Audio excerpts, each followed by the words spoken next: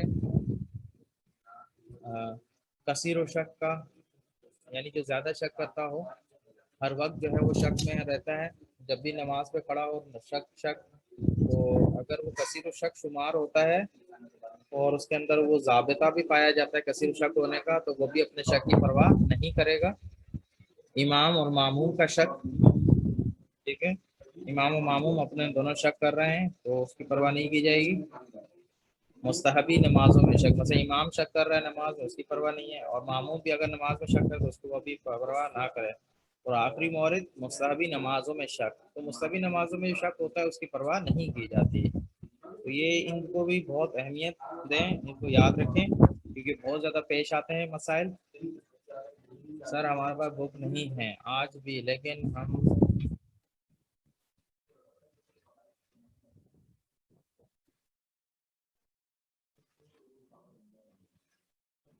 Test کا کوئی بات نہیں ہے، میں نے کہہ دیا ہے امتحان جو ہے وہ 26 سے 27 کو ہوگا، تو آپ شروع سے آپس میں ڈسکس کرتے ہوئے آئے ہیں دوستان، اور یہ 4-5 دن ہیں، اس میں خوب محنت کریں، اور جتنی بھی اہم اور ضروری چیزیں آپ سمجھتے ہیں اس کو یاد رکھیں، دلیلیں جو دی گئی تھیں ان کو یاد رکھیں جماعت کے اندر اور امامت کے اندر۔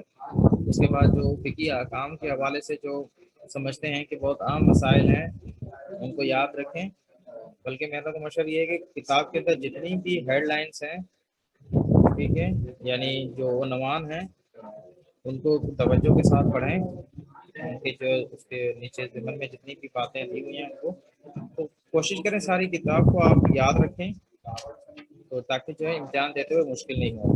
کیونکہ امتحان کی مشکل تبھی ہوتی ہے جب اپنے ہم ذہن سے یہ سمجھتے ہیں کہ یار یہ اہم ہے، یہ ضروری ہے، یہ ضروری نہیں ہے، یہ ضروری ہے، یہ ضروری نہیں ہے، تو جب امتحان ہوتا ہے تو بعض اوقات کیا ہوتا ہے کہ جس کو ہم ضروری نہیں سمجھ رہے ہوتے وہ اس کا سوال آ جاتا ہے، تو مسئلہ نہیں، وہ انشاءاللہ ترجمے کا ٹیسٹ میں بعد میں بھی دیکھتا ہوں، وقت بچ جاتا ہے تو لوں گا۔ کوشش کریں کہ بہت زیادہ جو ہے اس کی تیاری کریں اور پوری تیاری کریں، یہ نہ کہیں کہ یہ اہم ہے، یہ اہم نہیں ہے، یہ امپورٹنٹ ہے، یہ امپورٹنٹ نہیں ہے، نہیں، اس کا کوئی وہ نہیں ہے، ساری چیزیں امپورٹنٹ سمجھیں اور اس کو یاد کریں، تبھی جا کے آپ کا امتحان ٹھیک ہوگا، ورنہ امتحان پھر ممکن ہے آپ لوگوں کو سخت لگے، مشکل لگے۔ انشاءاللہ آخری دن میں آپ کو بتاؤں گا کہ امتحان کیسی وہ ہوگا، یعنی روش کی کچھ ٹک مار میں ہوں گے، یعنی کچھ آپ کو فل ان دا بلینکس کرنا پڑے گا، یعنی کچھ خالی جگہ ہیں، اور پھر کچھ جو ہے وہ تحریری صورت میں آپ کو لکھنا پڑے گا ریٹرن، تو یہ یاد رکھیں، انشاءاللہ خوب تیاری کریں، اچھی تیاری کریں تاکہ مشکل نہ ہو۔ اس کے بعد پھر آتے ہیں کچھ مسائل ہیں، کہتے ہیں کہ اگر کوئی نماز کی تیسری رکعت میں شک کرے کہ قنوت پڑھا ہے یا نہیں، تیسری رکعت میں ہے، مثلا مغرب کی نماز لے لیں یا 4 رکعت ہیں، تو وہ اپنے شک کی پرواہ نہ کرے اور اس کی نماز صحیح ہے، اور اس بارے میں اس پر کچھ واجب نہیں ہے، ٹھیک ہے، تو اس طریقے سے انسان اگر قنوت کے بارے میں شک کرتا ہے اسی رکعت کے اندر، تو وہ اپنے اس کی پرواہ نہیں کرے گا شک کی، اور اس کی نماز صحیح۔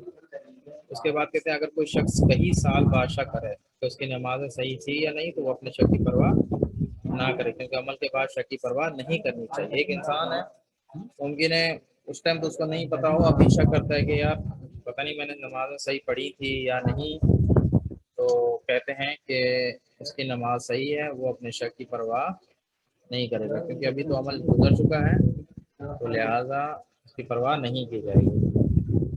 اس کے بعد پھر کہتے ہیں کہ کثیر و شک کو اس کام کی انجام دہی پر بنا رکھنی چاہیے جس میں شک کیا ہے، سوائے اس کے جو نماز کے مطلعات کا سبب بنتا ہو، کہ ایسی صورت میں اس کے انجام نہ دینے پر بنا رکھنی چاہیے، اور اس میں رکعتوں اور افعال و اقوال نماز کے درمیان کوئی فرق نہیں ہے۔ مثلا شک کرے کہ رکوع اور سجدہ کیا ہے یا نہیں، بنا رکھے کہ کر لیا ہے، اگرچہ اس کا وقت نہ گزرا ہو، لیکن اگر شک کرے کہ صحیح نماز 2 رکعت پڑھی ہے یا 3 رکعت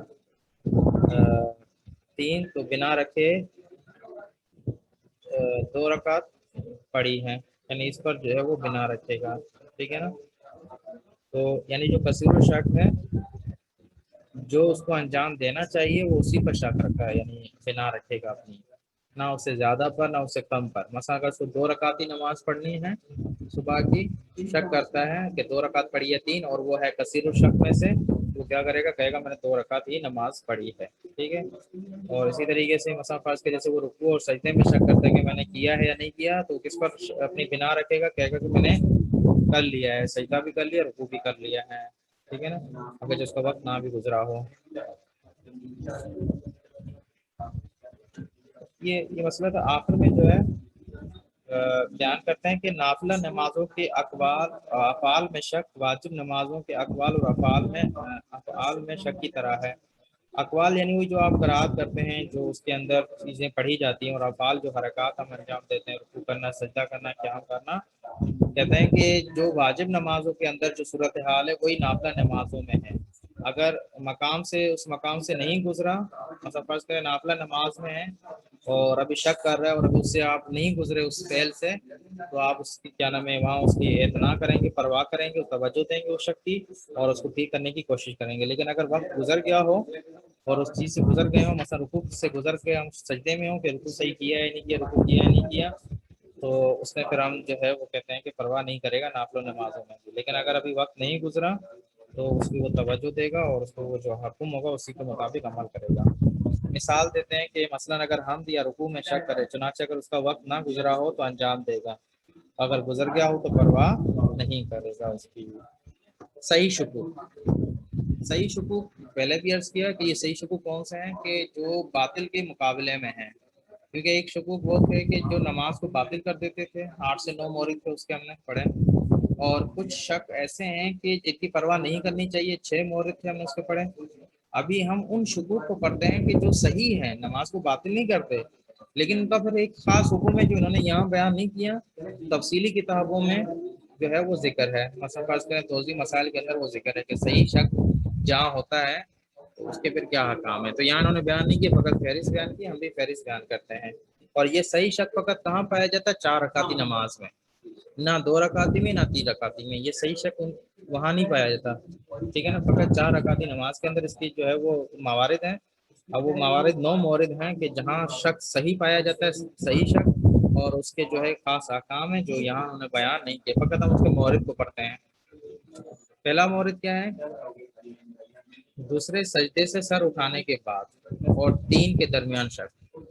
آپ جب دوسرے سجدے سے سر اٹھا رہے ہیں، اٹھانے کے بعد اور 3 کے درمیان شک، 2 اور 3 کے اندر میں شک ہے، یعنی مثلا آپ شک کر رہے ہیں کہ 2 رکعت پڑھی ہے یا 3 رکعت، اور دوسرے سجدے کے سر اٹھانے کے بعد، یعنی دوسرے سجدے سے سر اٹھانے کے بعد آپ شک کر رہے ہیں، تو اس صورت میں یہ ایسا ہوگا کہ آپ کا شک صحیح ہے اور اس کا پھر ایک الگ حکم ہے۔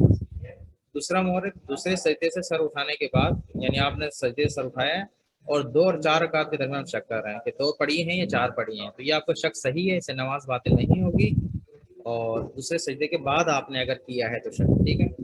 اسی طریقے سے دوسرے سجدے سے سر اٹھانے کے بعد انسان اگر 2 اور 3 کے درمیان اور 4 کے درمیان شک کرے کہ میں نے 2 پڑھی ہے یا 3 پڑھی ہے یا 4، اگر اس طرح کا شک کرتا ہے 2 3 4 کے درمیان اور 4 رکعتی نماز ہے، یہ یاد رکھیے گا ان ساری صورتوں میں 4 رکعتی نماز ہے، اور ہم 2 3 4 رکعتی میں اگر شک کر رہے ہیں اور شک ہمارا کب ہو رہا ہے؟ دوسرے سجدے کے بعد، تو یہ شک صحیح ہے، اس کا ایک اپنا حکم ہے اور اس سے نماز باطل نہیں ہوتی۔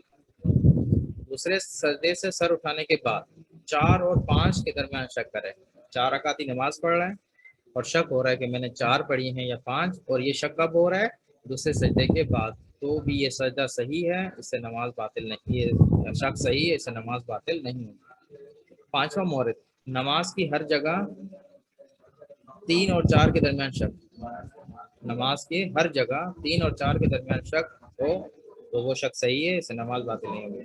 قیام کی حالت میں 4 اور 5 کے درمیان میں شک، یعنی نماز کی ہر جگہ کا مطلب ہے کہ نماز کی کسی بھی جگہ میں ہو، آپ رکوع میں ہوں، سجدے میں ہوں، دوسری رکعت میں ہوں، تیسری رکعت میں ہوں، چوتھی رکعت میں، کہیں بھی ہوں، آپ اگر 3 اور 4 کے درمیان میں شک کرتے ہیں تو وہ شک آپ کا صحیح ہے۔ چھٹے مورد میں کیا ہے؟ چھٹے مورد قیام کی حالت میں، آپ قیام کی حالت میں ہیں اور 4 اور 5 کے درمیان شک کر رہے ہیں۔ 7واں مورد، قیام کی حالت میں 3 اور 5 کے درمیان شک، ٹھیک ہے، اور 8واں مورد قیام کی حالت میں 3 اور 4 اور 5 کے درمیان میں شک. آپ کھڑے ہوئے ہیں 4 رکعت نماز پڑھ رہے ہیں اور کھڑے ہوئے ہیں اور آپ کو شک ہو رہا ہے کہ 3 پڑھی ہیں 4 پڑھی ہیں 5 پڑھی ہیں. اور آخری مورد قیام کی حالت میں 5 اور 6 کے درمیان شک ہے کہ انسان کھڑا ہوا ہے اور شک کر رہا ہے کہ میں نے 5 رکعت پڑھی ہے یا 6 رکعت پڑھی ہے. تو یہ ساری صورتیں 9 کی 9 کیا ہیں؟ مثلا اس کے اندر شک صحیح ہے. اور اب کیا کرنا ہوتا ہے اس کے اندر، وہ انشاءاللہ آپ کو جو ہے وہ مفصل کتابوں کے اندر معلوم ہوگا کہ کہاں ہمیں نماز احتیاط پڑھنی ہوتی ہے، 1 رکعت پڑھنی ہوتی ہے، 2 رکعت پڑھنی ہوتی ہے، کہاں سجدہ سہو کرنا ہوتا ہے، وہ سارے اس کے اندر احکام آ جاتے ہیں. شکیات نماز کے بارے میں 2 نکات جو ہے وہ بیان کر رہے ہیں. نماز احتیاط کی رکعتوں کی تعداد، نماز احتیاط کی رکعتوں کی تعداد نماز میں تعداد کی کمی کے احتمال پر ہے. یہ جو نماز احتیاط پڑھی جاتی ہے یہ کب ہوتی ہے؟ جب رکعتوں کی تعداد مثلا کیا ہو جائے، کم ہو جائے. خود بھی بریکٹ میں بیان کر رہے ہیں جو نماز کی رکعتوں میں شک کے لیے پڑھی جاتی ہے. نماز احتیاط یعنی جو شک کی وجہ سے نماز کی رکعتوں میں شک کرنے کی وجہ سے پڑھی جاتی ہے. یہ کب پڑھی جاتی ہے؟ جب نماز میں تعداد کی کمی کے احتمال ہو. تو کمی کے احتمال کی بنیاد پر ہم کیا کرتے ہیں؟ نماز احتیاط کو پڑھتے ہیں. کیونکہ ممکن ہے کہ انسان کیا ہوتا ہے 4 رکعت ہی پڑھ رہا ہے، شک ہوتا ہے کہ 3 پڑھی ہیں یا 4 اور حقیقت اس نے 3 ہی پڑھی ہوں فرض کریں، تو ہم کہتے ہیں کہ 4 پڑھی ہیں پھر 1 پڑھتے ہیں احتیاطاً تاکہ جو ہے وہ فرض کریں کہ اس کی جو نماز رہ گئی ہے وہ پوری ہو جائے. یعنی ایسا سمجھیں کہ جبران کے لیے یہ نماز پڑھی جاتی ہے. لہٰذا 2 اور 4 کے درمیان شک کی صورت میں 2 رکعت نماز احتیاط واجب ہے. کیونکہ 2 رکعت چھپنے کا احتمال ہوتا ہے کہ کہیں 2 رکعت ہم نے کم ہی نہ پڑھ لی ہوں، کہتے ہیں وہاں پہ 2 رکعت نماز احتیاط پڑھی جاتی ہے. اور 3 اور 4 کے درمیان شک کی صورت میں کھڑے ہو کر ایک رکعت نماز احتیاط اور بیٹھ کر 2 رکعت نماز احتیاط واجب ہوتی ہے. ٹھیک ہے، تو یہ پس اس کا فلسفہ پتہ چل گیا کہ نماز احتیاط کیوں پڑھی جاتی ہے؟ کمی کے احتمال کی بنیاد پر پڑھی کیا ہوتا ہے اس جاتی کے سر؟ ہے. جی نماز احتیاط کا طریقہ کیا ہوتا ہے، کیسے پڑھتے ہیں؟ ساتھ ملا کے پڑھنا ہے ہاں وہ نماز سے؟ جی جی وہ عام طریقہ ہوتا ہے جب آپ نماز پوری کر لیتے ہیں. مثلا فرض کریں ایک نماز آپ نے پڑھی ہے ظہر اثر کی، ظہر کی پڑھی ہے یا مغرب کی، اور آپ نے جو ہے وہ شک کیا ہے، تو آپ اس کی اپنی نماز پوری کر کے پھر جب نماز آپ کی ختم ہو جاتی ہے پھر کھڑے ہوتے ہیں آپ، اور وہ 2 رکعت جو پڑھتے ہیں وہ اسی نماز احتیاط کی نیت سے پڑھی جاتی ہے. اگر 1 رکعت ہو تو 1 رکعت، 2 رکعت ہو تو 2 رکعت. ٹھیک ہے، یہ اس پہلی والی نماز کو مکمل کرنے کے بعد جس کی وجہ سے پڑھنی پڑ رہی ہے، مثلا مغرب کی وجہ سے یا عشاء کی وجہ سے. سلام 3 سلام ہوتا ہے، وہ پڑھنے کے بعد سے پھر 2 رکعت کی نیت کر کے پھر نماز جی ختم کر کے پھر 2 رکعت کی نماز نیت کر کے پھر پڑھنی ہے وہ ہاں نماز احتیاط. جی بعد میں یعنی پوری نماز مکمل کرنے کے بعد پہلی والی، یعنی آپ کو جب شک ہو رہا ہے کہ 2 یا 4 پڑھی ہیں تو آپ جو ہے 4 پر بنا رکھ کر آپ اپنی نماز ختم کرتے ہیں اور پھر آپ کیا کرتے ہیں 2 رکعت احتیاط پڑھتے ہیں کہ شاید میں نے 2 پڑھی ہوں اور میں نے جو ہے 4 پر بنا رکھی ہے تو وہ تو نماز ختم ہو گئی، لیکن اب یہ 2 رکعت آپ کیا کریں گے؟ پڑھیں گے احتیاط کی نیت سے بعد میں، یعنی اس کے علاوہ. جی تو یہ بس آخری مسئلہ رہ گیا تھا. تو یہ میسج کسی نے کیا ہے، کیا کیا ہے تو وہ تو سارا موڈ خراب ہو گیا. ایسا میسج کر رہے ہیں منتظر صاحب، نہیں کریں کلاس کے اندر. اچھا آخری مسئلہ، اگر نماز کے ذکر یا آیات قرآنی یا دعائے قنوت میں غلطی سے کوئی کلمہ غلط پڑھ لیا جائے تو سجدہ سہو واجب نہیں ہے. ٹھیک ہے، اب ایسا نہیں ہے کہ انسان اگر نہ ذکر یا کوئی قرآن کی آیت غلط پڑھ رہا ہے یا قنوت دعائے قنوت کے اندر کوئی غلطی سے کوئی دوسرا کلمہ غلط پڑھ لیتا ہے یا اضافی کر لیتا ہے یا اس سے کچھ بھی، تو اس غلطی کی وجہ سے سجدہ سہو نہیں ہوتا.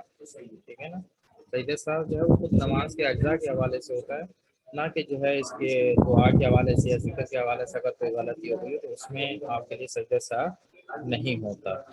انشاءاللہ اس کے بعد ہم نماز جماعت کی اہمیت اور اس کی شرعی حیثیت کو پڑھیں گے. ہمارا جو ہے آج 22واں دن ہے، تو 24 کو چھٹی ہے، 23 کے دن ہوگی، 25 کے دن اور 26 کے دن. 26 کے 3 دن ہم کلاس رکھیں گے انشاءاللہ. تو 27 کو آپ کا امتحان ہوگا. یہ امام خمینی کا اگر آپ لوگ مہربانی کریں میرے اوپر، تو جو امام خمینی کا جو زندگی نامہ انہوں نے دیا ہوا ہے آخر میں، اس کو آپ خود ہی مطالعہ کر لیں. ٹھیک ہے، خود ہی اسٹڈی کر لیں اس کی. اس کے حوالے سے ممکن ہے کچھ سوالات آپ کے لیے آ جائیں امام خمینی کی زندگی کے حوالے سے، اس کو ضرور پڑھیں کیونکہ اس میں سے ضرور سوال آئیں گے، ممکن نہیں ہے بلکہ ضرور ہے۔ تو امام خمینی کی زندگی کو آپ دقت سے پڑھیں، ایک ایک کلمے کو، اس کی زندگی کہاں گزری، کتنا عرصہ کہاں رہے، اور کیا کیا انہوں نے کتابیں لکھی، اور ان کے اساتذہ کون سے تھے، ان کے شاگرد کون کون سے تھے، اور اسی طریقے سے یہ کون سا علم کس کے پاس پڑھتے رہیں، یہ آپ ضرور اس کو آپ خود ہی مطالعہ کیجیے گا۔ باقی جو رہ گیا ہے نماز جماعت کی اہمیت، یہ انشاءاللہ ہم ساتھ میں پڑھیں گے آئندہ دنوں میں، ٹھیک ہے۔ امام جماعت کی جو شرائط ہیں، اور اسی طریقے سے نماز جماعت کے جو احکام ہیں، اور امام جماعت کے اسی طریقے سے، تو یہ انشاءاللہ ہم 2 دن میں اس کو پورا کرنے کی کوشش کریں گے۔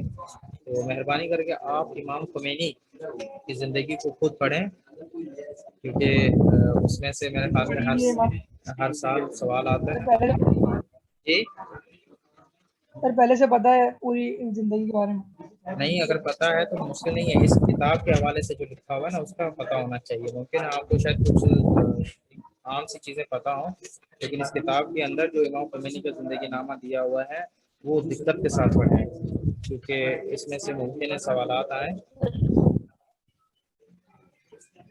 سر یہی لکھا ہوگا نا کہ وہ خلاف کی طرح کام ہوا، اس وجہ سے انہوں نے کیسا اپنا ایران میں واپسی آئے۔ ہاں وہ سارے ان کے شاگرد، استاد، کتابیں انہوں نے کون کون سی لکھی ہیں، ساری چیزیں آپ کو جو ہے وہ یاد کرنی ہوں گی انشاءاللہ۔ میری ابھی پھر گزارش ہے آپ لوگوں سے، انشاءاللہ 27 کو ممکن ہے آپ لوگوں کا امتحان ہو، اور امتحان میں جو ہے وہ کچھ لکھنے کے سوال ہوں گے تحریری، یعنی تب آپ کو خود لکھنے ہوں گے، کچھ جو ہے وہ خالی جگہیں ہوں گی ان کو آپ کو بھرنا ہوگا، اور کچھ جو ہے اس میں بھی تحریری، یہ 3 حصے ہوں گے۔ امامت سے بھی سوال آئیں گے، معاد سے بھی، اور فقہی احکام سے۔ تو ضرور ہر چیز کو مطالعہ کریں، ہر چیز کو یاد کریں، تاکہ ایسا نہ ہو کہ آپ کہیں کہ یہ امپورٹنٹ لگ رہا ہے تو اسی کو پڑھ لیتا ہوں، دوسرے کو نہیں پڑھتا۔ اس سے کیا ہوتا ہے آپ کو خود بھی اندازہ ہے، اس سے امتحان پھر اچھا نہیں ہوتا، کیونکہ پتہ نہیں ہوتا کہ امتحان میں کون سی چیزیں آ رہی ہیں۔ تو کوشش یہ کی جائے کہ پوری کتاب کو تقریباً یاد کیا جائے۔ تو اس وقت آپ اپنا بھی نام اور رول نمبر لکھ لیں، انشاءاللہ آگے ہم پڑھیں گے بعد میں۔ اور نماز کا ترجمہ آج وقت نہیں ہے، انشاءاللہ پھر آئندہ کل پوچھوں گا۔ کل تو کلاس ہوگی 23 کو، پھر 24 کو چھٹی ہو جائے گی جمعے کو، پھر ہفتہ اتوار 2 دن کلاس، یا ہفتے کو کلاس ہوگی، اتوار کو امتحان، وہ ابھی ڈیسائڈ نہیں ہوا، انشاءاللہ کل پتہ چل جائے گا۔ تو انشاءاللہ تیاری کریں گے آپ اچھی طریقے سے، اور کوشش کریں کہ انعام اٹھائیں، نمبر اٹھائیں، تاکہ اچھا سا انعام آپ کو مل سکے۔ چلیں آپ اپنے جو ہے وہ رول نمبر اور نام بھیجتے جائیں۔